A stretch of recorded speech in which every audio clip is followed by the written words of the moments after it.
40 días de Argentina en democracia, estamos repasando los cambios de signo monetario que tuvo a lo largo, no de toda la historia argentina, sino de estos 40 años de democracia.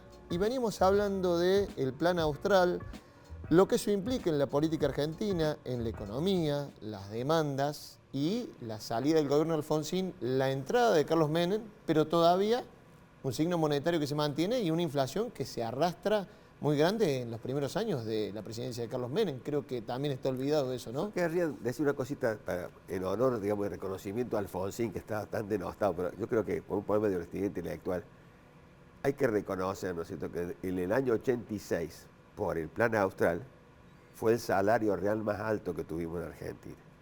Buen dato. Desde entonces viene bajando. Tiene altibajo, porque uno hace la curva, y después viene así, viene bajando. El poder adquisitivo, el salario en ese real, momento llegó claro, el salario real más alto, porque a partir de ese momento tuvo una serie de vicisitudes que llevaron a un continuo deterioro del salario. Con saltos, van y vienen, pero en general hay que reconocerle eso a Alfonsín. Yo creo que es un problema muy serio, porque no lo mismo que el salario, nos está hablando de la disputa central que aparece siempre en una economía y que es política, que es la distribución del ingreso.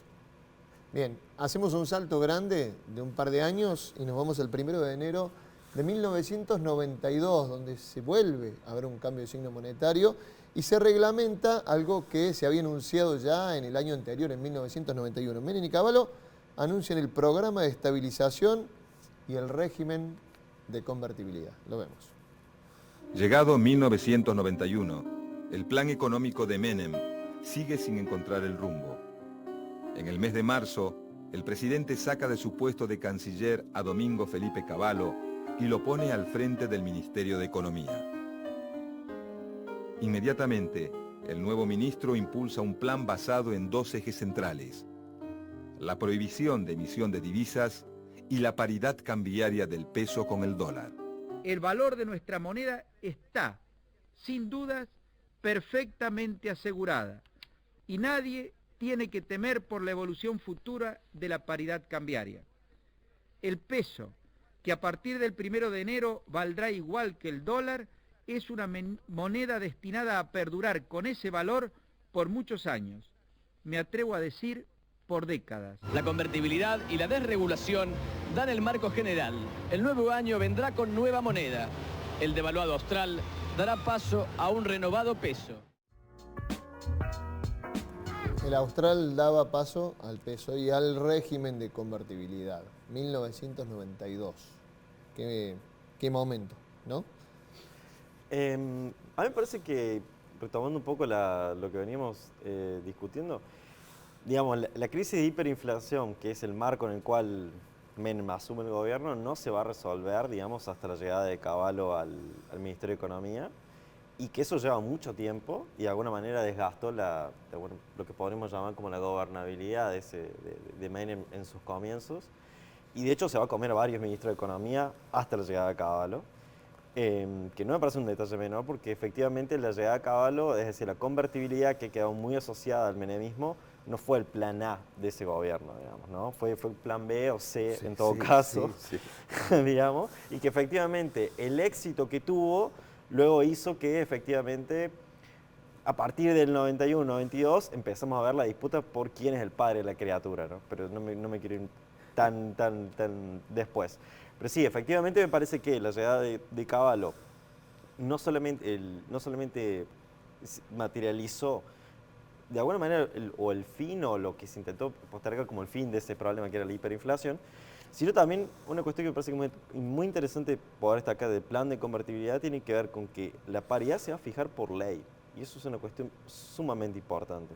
Porque supongamos, en relación al plan austral, el plan austral también planteaba un peso de alguna manera fuerte en vinculación con el dólar, pero en este caso no. En este caso hay una paridad fija y que es por ley. Que de hecho Cavallo va a enviar el proyecto al Congreso de la Nación, supuestamente de alguna manera promoviendo que los legisladores, diputados y los senadores puedan debatir al respecto, pero que efectivamente él va a terminar haciendo declaraciones en la prensa que se iba a encadenar frente al Congreso hasta que no se aprobara esa ley. Hay toda una serie de cuestiones que están allí y que eso también explica un poco la salida de esa convertibilidad, porque también la salida de alguna manera, como podemos decir, traumática de este proceso, también se vincula con cómo se gestó este aparato, digamos, ¿cómo decirlo? Esta resolución, digamos, de la convertibilidad. Y que una cuestión me parece que es importante destacar es que también han corrido muchos ríos de tinta acerca de, bueno, cuáles fueron las ideas o las influencias acerca de esta salida para poder fijar esta paridad con el dólar.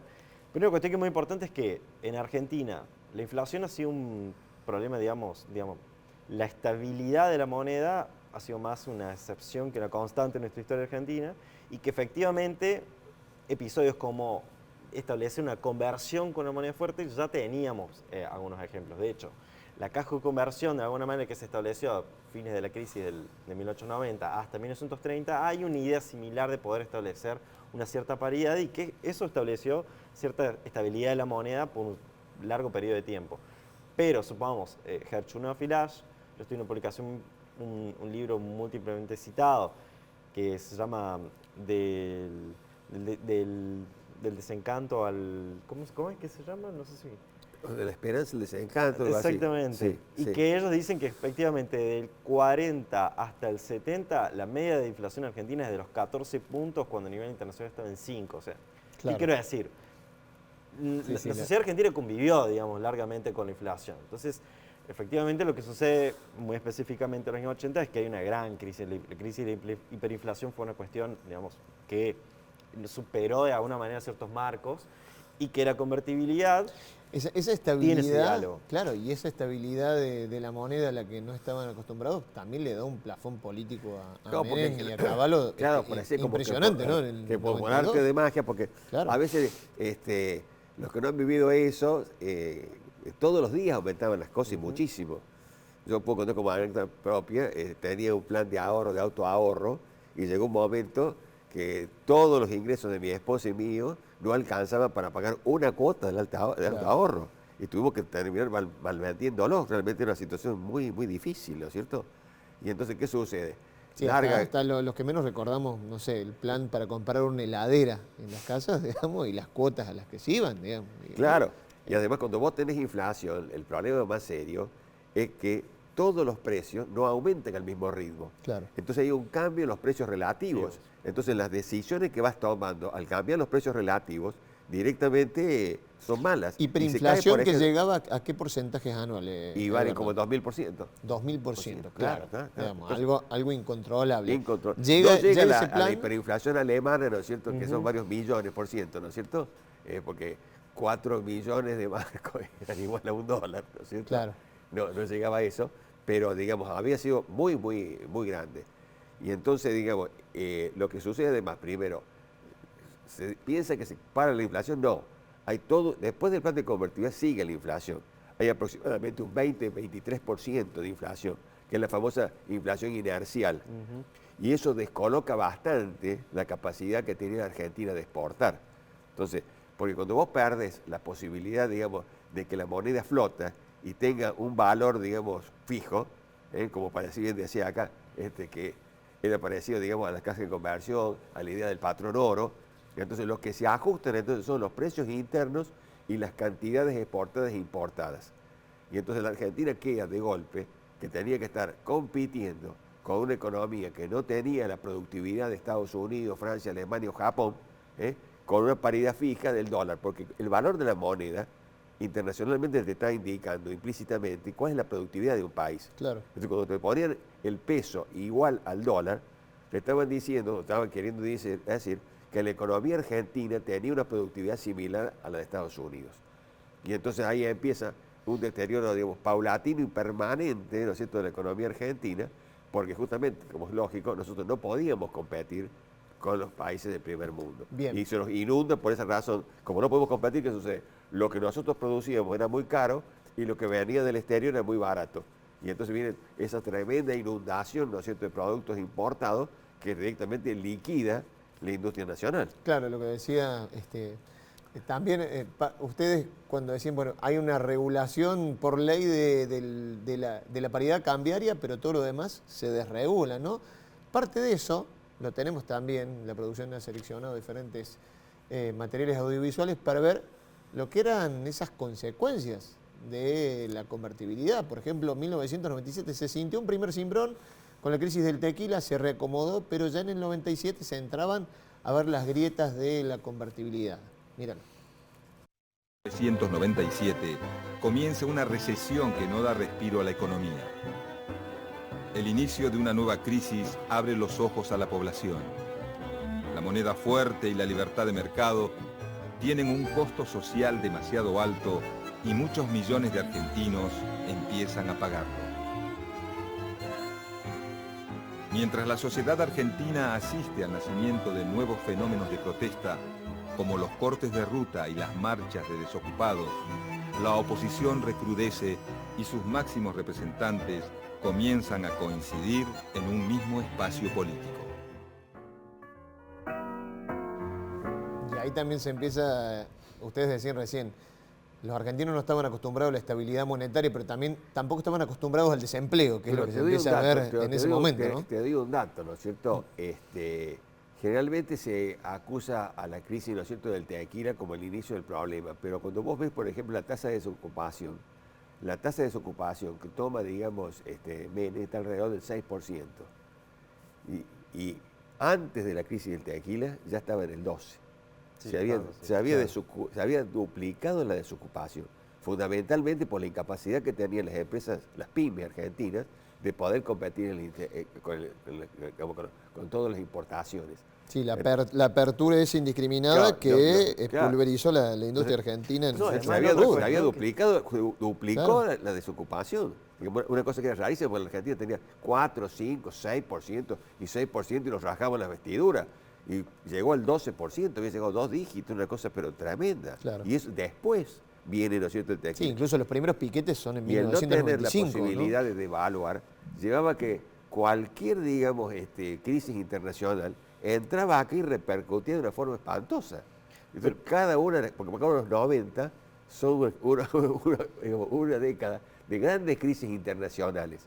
Y entre todas esas crisis internacionales nos viene, ¿no es cierto?, la crisis rusa, la crisis, ¿no es cierto?, del sudeste asiático, la crisis de Brasil, y todas nos iban pegando porque no teníamos forma de poder parar esa crisis, de poder amortiguarla, digamos, porque teníamos esta fijación de la moneda por ley. ¿Gabriel? No, totalmente de acuerdo con lo que viene comentando justamente ahora. Me parece que, y en relación a lo que venía señalando recién, en torno a cómo en la competencia con otras economías, lo que se empezó justamente a plantear sobre la mesa dentro de la discusión, tenía que ver con bajar lo que se denominó durante el periodo como el costo argentino, ¿no? Entonces, ahí se intentó introducir, digamos, todas estas lógicas de políticas para poder modernizar el mercado laboral, ¿no? Desde la ley de empleo del año 91 hasta el acuerdo marco del 95, como bien señalando, hay toda la implementación del plan de convertibilidad trastocó ciertas cuestiones que tienen que ver con el esquema productivo de tipo, podemos decir, mercado internista, fordista, que efectivamente se empieza, no sé si podemos decir como modernizar como los ponchazos, pero efectivamente hay una lógica que introdujo una cierta modernización y no disputa dentro de los propios actores, porque efectivamente todo esto trajo toda una serie de discusiones al interior del mundo del trabajo sobre